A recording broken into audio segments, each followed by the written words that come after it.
So இப்போ நம்ம நிஃப்டியோட மந்த்லி சார்ட்டில் இருக்கோம். நான் இதை வந்து டேக்கு வந்து கன்வெர்ட் ஆகுறேன். ஏன்னா நம்மளுக்கு தேவைப்படுறது intraday and daily time frame தான். ஸோ மார்க்கெட்டில் பார்த்தோன்னா இப்போ நம்மளுக்கு வந்து இந்த ஸ்விங்ஸ் நல்லா தெரியுது.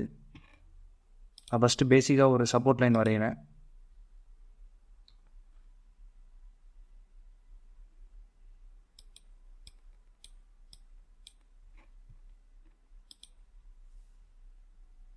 ஸோ இங்கே நான் கிளிக் பண்ணிவிட்டு இந்த நைட்டுக்கு நான் ஒரு அப்சைடில் ட்ரெண்ட் லைன் ட்ரா பண்ணுறேன். இதை நல்லா உங்களுக்கு ஜூமிங் பண்ணிக்கிறேன். அப்போ தான் நல்லா வந்து ஃபோக்கஸ்டாக உங்களுக்கு தெரியுங்கிறதுக்காக. ஸோ இது ரெட் கலரில் மார்க் பண்ணுறதுக்கு என்ன அர்த்தம் அப்படின்னா, இது வந்து செல்லிங்கில் இருக்குது அப்படிங்கிற காட்டுறதுக்காக தான். ஸோ இதை இந்த பாயிண்ட் டச் பண்ணுது, டவுன் ஆகுது. நெக்ஸ்ட்டு இங்கே திரும்பி டச் ஆகிருக்கு, டவுன் ஆகிடுது. இங்கே டச் ஆகிருக்கு, டவுன் ஆகிருக்கு. இங்கே டச் ஆகிருக்கு, டவுன் ஆகிருக்கு. பட் இதை நான் கொஞ்சம் எக்ஸ்டெண்ட் பண்ணேன் அப்படின்னா உங்களுக்கு இந்த கேண்டில் இருக்குது பார்த்தீங்களா, அதாவது ஃப்ரைடே அன்றைக்கி 03 May 2024 இங்கே வந்து டச் ஆகலை. இது வந்து என்னென்னா உங்களுக்கு வந்து ரெண்டுமே சேம் ஈக்குவல் டிஸ்டன்ஸில் போயிருக்கு. ஸோ இதை வந்து தாண்டி இது வந்து ஹை வைக்கலைங்கிறனால இதை நான் வந்து வீக்னஸாக பார்க்குறேன் மார்க்கெட்டில். ஸோ நான் இங்கே இப்போ டவுன் சைடில் வந்து ஒரு ட்ரெண்ட் லைன் ட்ரா பண்ணுறேன்.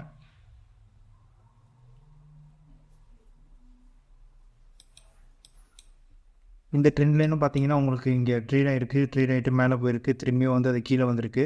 ஸோ இங்கே நார்மலாக வந்து ஒரு அப்சைடு எடுக்கிற மாதிரி காமிச்சிருக்கு. இது வந்து அப் டு எவ்வளோ ஹைட் வரைக்கும் போகலாம் அப்படின்னு நம்மளுக்கு ஒரு எக்ஸ்ட்ராங்கேஷன் இது அப் டு எவ்வளோ ஹைட் வரைக்கும் போகலாம் நம்மளுக்கு ஒரு எக்ஸ்பெக்டேஷன் இருக்கும். ஸோ இப்போ நான் வந்து இதுக்கு என்ன பண்ணுறேன்னா ஒரு ட்ரெண்ட் லைன் எடுத்து இந்த ரெண்டு பாயிண்ட்ஸு கனெக்ட் பண்ணுறேன். கனெக்ட் பண்ணிவிட்டு நெக்ஸ்ட்டு இது எக்ஸ்டெண்டட் லைன் கொடுக்குறேன்.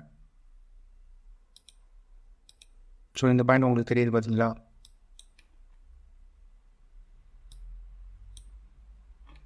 ஸோ மார்க்கெட் இதுக்கப்புறம் என்ன நடக்கும் இதுதான் வந்து நம்மளுக்கு தெரிய வேண்டியது. மார்க்கெட் வந்து ரொம்ப நாளாக இந்த டைரெக்ஷனில் ட்ரேட் ஆகிட்டு இருந்துச்சு. நெக்ஸ்ட்டு வந்து இது பிரேக் பண்ணியிருக்க ஒரு நாள் பிரேக் பண்ணி கீழே க்ளோஸ் வச்சுட்டு திரும்பி என்ன ஆயிடுச்சுன்னா மேலே வந்து அடுத்த நாள் வந்து க்ளோஸ் பண்ணி மேலே போயிடுச்சு. மேலே போனது ப்ரீவியஸ் ஹை வந்து பிரேக் பண்ணலை. இந்த பாயிண்ட் பார்த்திங்கன்னா உங்களுக்கு நல்லா தெரியும். 20,787 வந்து பிரேக் பண்ணி திரும்பி வந்து க்ளோஸ் ஆகலை. ஸோ வந்து என்ன ஆச்சுன்னா திரும்பி கீழே வந்துடுச்சு. கீழே வந்துட்டு இந்த சப்போர்ட் லைன் இருக்குது பார்த்தீங்களா, இங்கே தான் மார்க்கெட் வந்து டச் ஆகி திரும்பியும் மேலே தான் போயிட்டு இருந்துச்சு. ஸோ திரும்பியும் இங்கே வந்து டச் பண்ணிவிட்டு உங்களுக்கு மேலே நிற்கிது.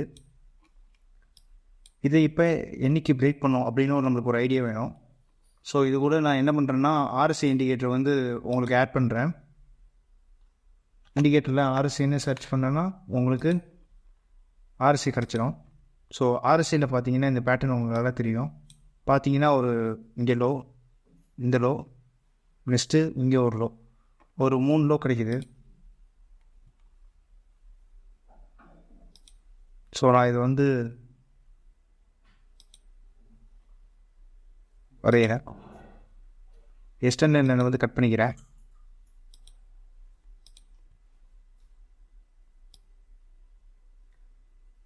ஸோ இங்கே பார்த்தீங்கன்னா உங்களுக்கு சின்ன ஒரு டிஃப்ளேஷன் இருக்குது. இதை வந்து நான் இப்போ அப்சைட்லேருந்து வரைகிறேன்.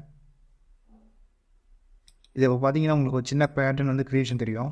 இந்த பேட்டர்ன் வந்து இங்கே ரீட்ரேஸ் ஆனது இங்கே ஒரு டச் பண்ணுற அளவுக்கு. ஸோ இதே பாயிண்ட்டு தான் நானும் இங்கே எக்ஸ்பெக்ட் பண்ணுறேன். ஸோ மார்க்கெட்டில் வந்து திருப்பி எங்கே ஒரு செல்லிங் ஜோன் ஸ்டார்ட் ஆகும்னா ஒரு 300 ரேஞ்சிலேருந்து அரௌண்ட் பார்த்தீங்கன்னா கரெக்டாக பார்த்தீங்கன்னா இந்த லெவல் ஹரிசாண்டல் ரேட் எடுத்துக்கிறேன். இந்த லெவலில் வந்து நான் ஒரு ரீட்ரேஸ்மெண்ட் ஆகி இங்கேருந்து திரும்பி ரிவர்சல் வந்து டவுன் சைடுக்கு நடக்கும்னு எக்ஸ்பெக்ட் பண்ணுறேன்.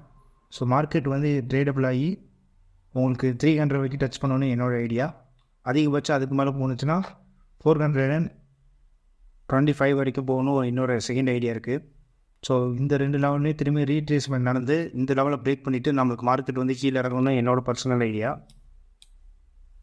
ஸோ இந்த வீடியோவில் நான் உங்களுக்கு இதை தான் சொல்லணும்னு நினச்சேன். So, thank you for watching.